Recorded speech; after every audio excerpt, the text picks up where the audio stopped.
So how many people do we have playing the game?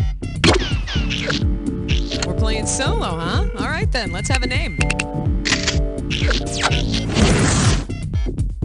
Okay, do me a big favor and pick which episode you want to play. Or you can press F to browse through your favorite episodes. 30 seconds. You're gonna buzz in with the letter B, as in bratwurst. 20 seconds. All right, listen up. Take notes. As soon as you think you know the answer to a question, buzz in. Then you have to hit the number that corresponds to the answer you want. Got that? Have a good game.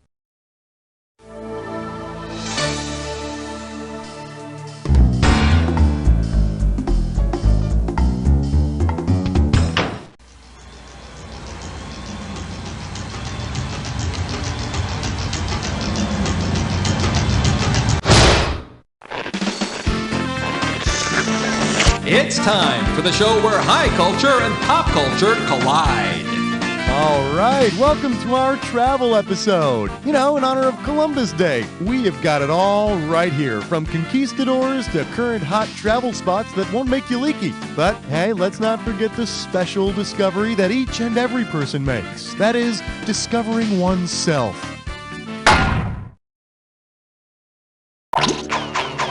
Throw me a category.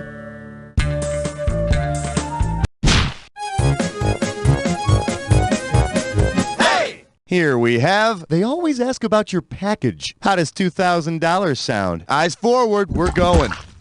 In late 1998, airlines were required to start asking U.S. passengers traveling internationally a certain question. Given the question, what might you hear from the person making your reservations? First class, family in the Middle East, meal preferences, prior convictions, window seat, next of kin, or smoking, history of STDs.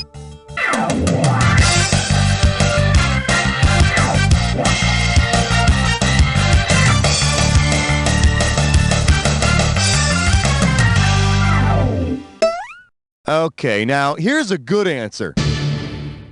As of October 1st, 1998, when you're flying into or out of the U.S., your airline has to ask you for an emergency contact. Emergency contact? Oh yeah, I'll be making emergency contact with the stewardesses.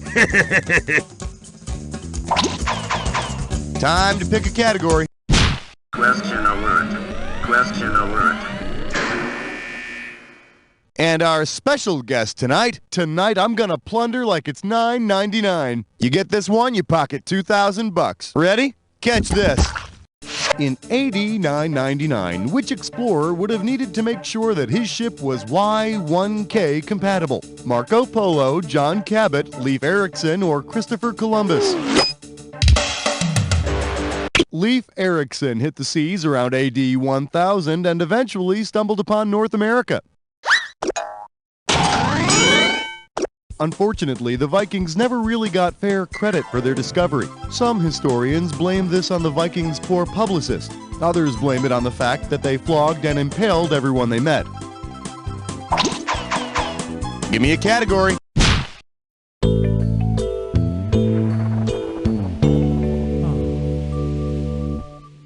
Coming at you. You cruise, you lose. I'm gonna make this one $1,000. Hey, you know what I was just thinking about with all this travel talk? You remember those cruise line commercials? The ones that had you belting out, "If my friends could see me now," for like a week afterwards? Given the musical that features the song "If My Friends Could See Me Now," what special perk might you expect if you take one of these cruises? Cat hair covering all the chaise lounges, craps games on the shuffleboard court, prostitutes hanging out at the pool bar, or amazing Technicolor bathrobes. If My Friends Could See Me Now is from Sweet Charity, a charming little musical about a prostitute who makes good. That's why it surprises me that so many people take cruises for their honeymoons. Young couples these days. Just call me old-fashioned, I guess. All right, pick a category. The category? What the hell do they have for air traffic controllers? Get this one right, you get $1,000. All right, your plane landed safely and your luggage made it to the right airport. Hey, today nothing can go wrong. Imagine when you pick up your luggage, you find it's completely trashed. If you believe that 1980 American Tourister ad, who does the airport have working the baggage claim? Elephants, gorillas, bulls, or pythons? In an award-winning American Tourister ad, a gorilla attacked one of their suitcases to prove how indestructible it was. Say, aren't you worried about your luggage, Ted? No, of course not. Who'd want to break open a case of banana samples? Say, what the... All right, I need a... Well, very nice pickin'. Get ready to play a When Did Happen?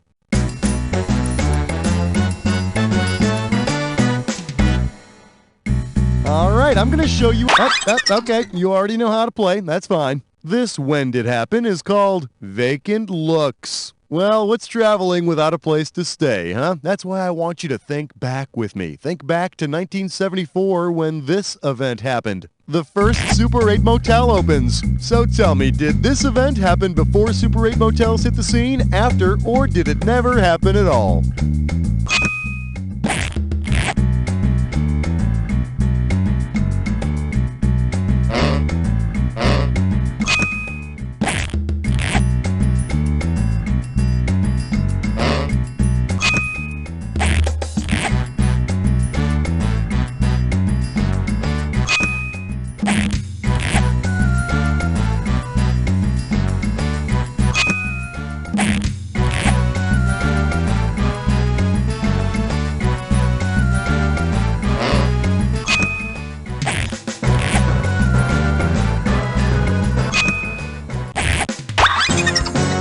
That's it. Let's see what we've done. Well, that was kind of a lukewarm showing. Let's see what that does to your score. All right, then. Let's get back to the game. Throw me a category. Open wide and get ready for Millionaire Head. $1,000 at stake on this one. Okay, so maybe you've heard of this smabillionaire guy, Richard Branson. He owns Virgin Airlines. Yeah, well, he was also one of the guys who tried to make it around the world in a balloon. Okay, got all that? Now, watch the magic.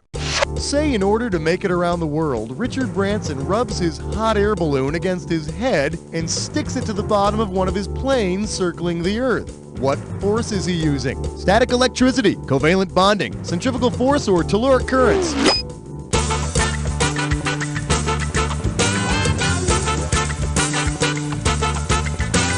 When you rub your hair against a balloon and make it stick to something, you're using static electricity. But I mean, come on, he'd have to have an enormous head of hair chock full of static electricity. Gee, I wonder what Don King is doing these days. Time to pick a category.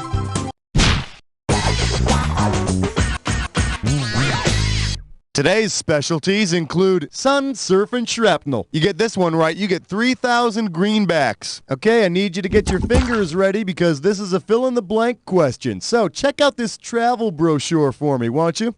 The perfect Hawaiian getaway. Truly a gem of a vacation. Get some sun, catch some waves, brush up on history. We've kept the zeros off the beach and out of the sky since 1941. Now, what vacation spot is being described?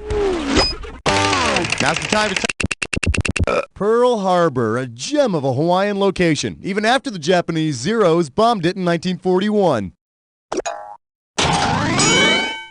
It'd be a great place if everybody there didn't immediately drop to the ground in a fetal position whenever they feel the first drop of rain. Category, please.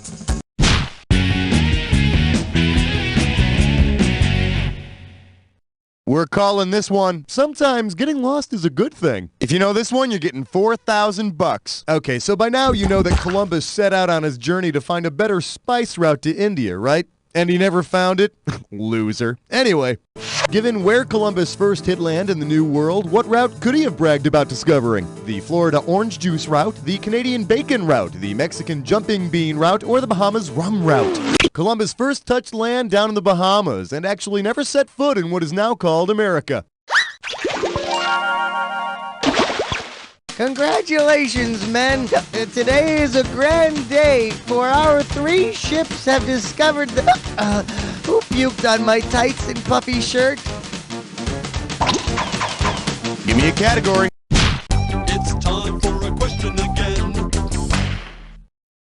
Let's see what we got going. Look, kids, hell! You get it right, you get 2K. Pencils ready. Let's do it. Who'd be the primo tour guide of hell at Dante's Inferno travel agency? Casanova, Ulysses, Virgil, or Romulus?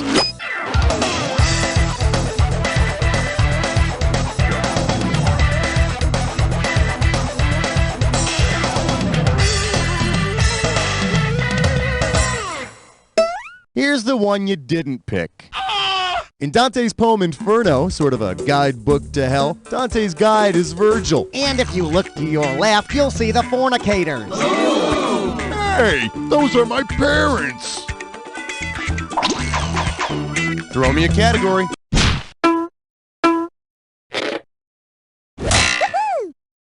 The category is Chasing Chevy. 4K coming your way for a right answer. And now, your question. In what scenario might the Griswolds find themselves in National Lampoon's Europa vacation? Audrey flirting with Europa is one of the moons of Jupiter. Oh, man. Can you imagine the scene where, like, Clark drives around trying to find a gas station? They just can't make those vacation movies fast enough. All right, pick a category. Well, look what you just happened upon, my little friend. You got yourself a dis or dat. And this dis or dat questions category is take a dive off the plank. Listen up. Hey, you know what to do? No problem. Here's your 30 seconds. Let the games begin. Hernando Cortez, boxer or explorer? Francisco Pizarro, Bosco de la Hoya. Juan Ponce de Leon, Hector Camacho, Fernando de Soto. Last one, Felix. That's all she wrote. Well, you didn't get those two, but at least you got the majority of them. Let's look at your score. And now back to our regularly scheduled program. All right, I need a category. For your viewing pleasure, don't forget to shave your back. We're talking 6K here, so pay attention. Hey, do you remember those Burma shave signs that made a poem as you drove down the highway? Well, we made one of our own. Check it out. All you gotta do is finish this Burma shave poem with the new name of the country, Burma. For our shaving, way back in 1989, Burma in Southeast Asia changed its name to Myanmar. And believe it or not, I hear they're thinking of changing the name again to something like Now with Aloe Vera for sensitive skin. Category, please.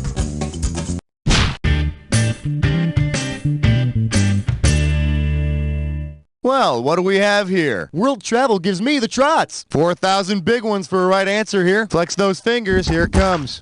Given the terminology used in horsemanship, if the Harlem Globetrotters want to get around the globe at the quickest pace, galloping is the fastest gait in horsemanship.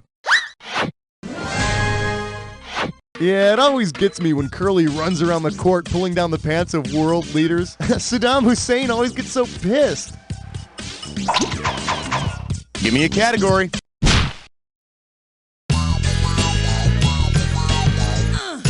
This category is known as the Nina, the Pinta, and the Pasta Sangria. I'll give you 4,000 clams for this bad boy. Now, you may not be aware of this, but some people suggest that Christopher Columbus and Queen Isabella did a little, exploring on their own, huh? If you catch my meaning, huh? Shubba-da-dooby-dooby, huh? Waka-waka, humana-humana-humana.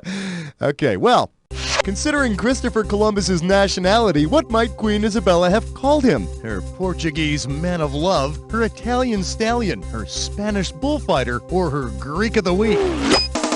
Christopher Columbus was born in Genoa. Yeah, that's in Italy. And when he came back from a long trip, Columbus always gave Queen Isabella a little Italian salami. Hamana, hamana, hamana. Ow, ow, ow!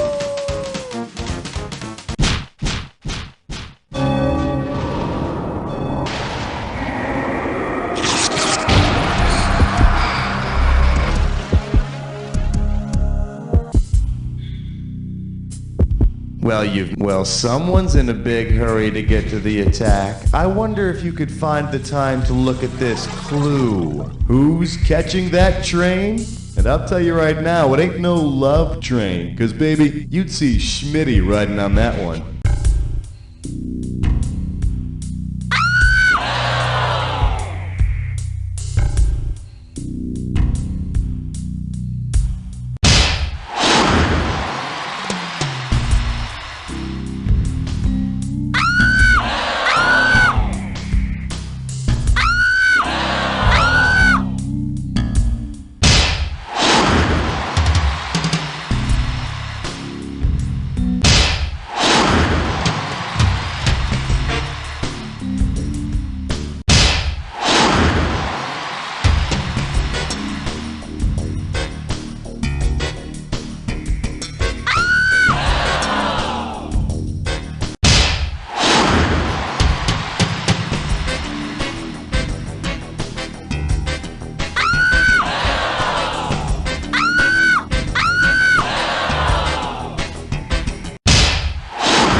Well, you waited until the very end to get one right. Let's see your final score.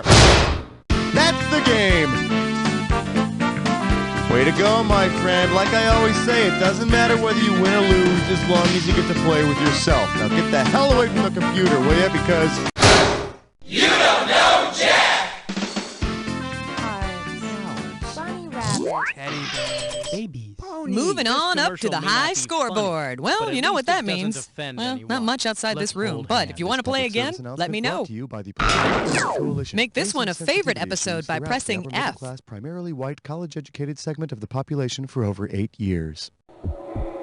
In every city, in every park, an unspeakable evil lurks. An evil which takes no prisoners. An evil which has no equal. So grab the children and get out of town, because pure evil is just around the corner. And to her, this ain't no game. Get the ball! Get him! I said get him! Soccer mom, win or die. Coach! Run, Jimmy! For God's sake, just run! Look out for that mini-man! Coming October 31st to a theater near you. Rated NC-17. No children under 17 allowed.